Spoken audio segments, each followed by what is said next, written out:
पुणे शहरात गणेशोत्सव प्रचंड उत्साहात साजरा होतो। या उत्सवाच्या दरम्यान 6 लाखांपेक्षाही अधिक गणेश मूर्तींची प्रतिष्ठापना केली जाते। परंतु यातील 5 लाखांपेक्षा अधिक मूर्ती प्लॅस्टर ऑफ पॅरिसच्या बनलेल्या असतात। त्या रंगवण्यासाठी वापरले जाणारे रंगही पर्यावरणपूरक नसतात। अशा मूर्तींचे नदी तलावांमध्ये विसर्जन केल्याने मोठ्या प्रमाणात जलप्रदूषण होतं। पुणे महानगरपालिका, राष्ट्रीय रासायनिक प्रयोगशाळा, कमिन्स इंडिया यांच्या संयुक्त विद्यमाने आपण पुणे महानगरपालिका पर्यावरणपूरक गणेश विसर्जन हा उपक्रम आपण मोठ्या प्रमाणात राबवतोय। पुणेकरांनी विसर्जन केलेल्या ज्या मूर्त्या आहेत त्या वाहून जाण्याकरता नदीमध्ये प्रचंड पाणी सोडावं लागतं। पुढे 2 दिवस तो पाणी पुरवठा ठेवावा लागतो।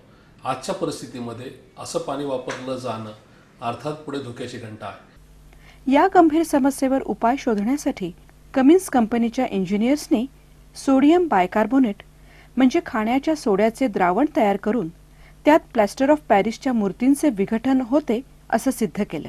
But it took a long time.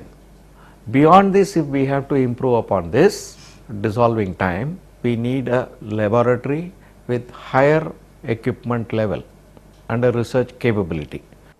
CSR NCL in partnership with the Pune Municipal Corporation PMC is going to provide information about a process through which plaster of Paris, which is calcium sulfate, can be converted through a very simple reaction in a bucket of water. की खायच्या सोड्याची पाण्यामध्ये solubility खूप कमी आहे। Ammonium bicarbonate वापरलं, त्याची solubility वॉटरमध्ये खूप चांगली असल्यामुळे आपण कमी पाण्यात आपण हा प्रयोग करू शकतो।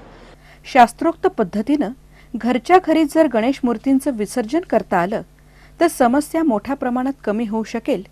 हे लक्षात आल्यावर यावर्षी पुणे महानगरपालिकेने नॅशनल केमिकल लॅबोरेटरी आणि कमिन्स कंपनीच्या मदतीने अतिशय सोपी पद्धत विकसित केली आहे। आपल्या घरी प्लॅस्टर ऑफ पॅरिसची गणेश मूर्ती असल्यास ती मूर्ती पूर्ण बुडू शकेल एवढ्या आकाराची बादली अथवा ड्रम घ्यावा।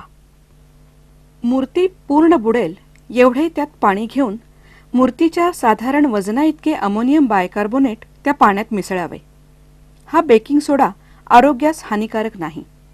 आपल्या आवडत्या बाप्पाची मूर्ती त्या पाण्यात आपण विसर्जित करावी। दर 2 ते 3 तासांनी ते मिश्रण हलके हलके ढवळावे।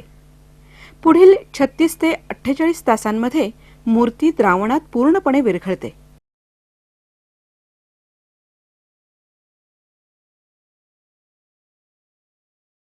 तळाशी जमलेला थर हा कॅल्शियम कार्बोनेटचा असून सिमेंट इंडस्ट्रीमध्ये त्याचा वापर होतो।